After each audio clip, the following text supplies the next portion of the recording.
Hi, welcome to another video. This time we're going to talk about CAD integration and integration with Fusion 360.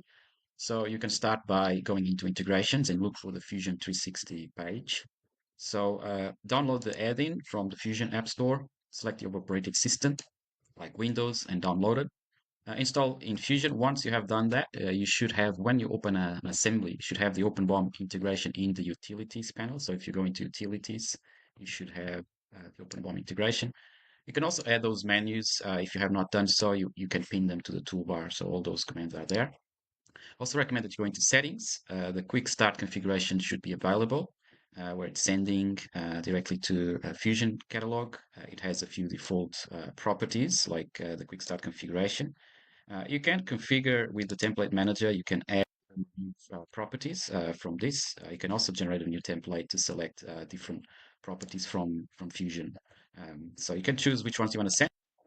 Also, you can go into Autodesk Platform Services and log in with your Autodesk account. You can then also choose to send thumbnails to Autodesk Cloud Storage. That's the recommended approach. You can also generate them locally. This can take longer and can be more resource intensive on large assemblies. You can also choose to generate steps and send them to OpenBOM. You can also choose to do so. In file settings, you have the ability to choose to send drawings as PDFs. So you're gonna tick that box or send the XF from sheet metal flat patterns to OpenBOM. You can also select those options. So now if you generate this bill of material, those options would be created. Click update bill of materials and bill of materials will be generated in a couple of seconds. They will be generated. So generating PDFs. They should also see those PDFs opening up and being processed.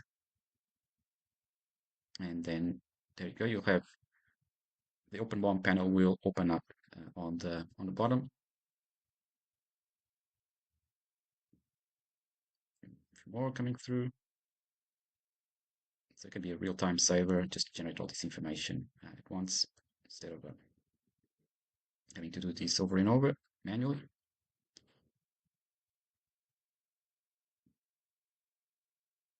So once that is complete, you should have a new panel showing up in Fusion on the bottom. So you can see that information being extracted. You can see all the thumbnails. The quick start configuration generates part numbers as an F and the counter. Another video, more information how to process that, how to change that. So you can also open this in a full web browser window and see the result.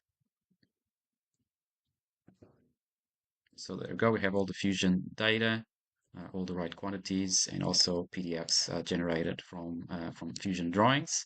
You can also export this into a zip file and have this information easily available to be shared with others. I hope you enjoyed this video. See you next time.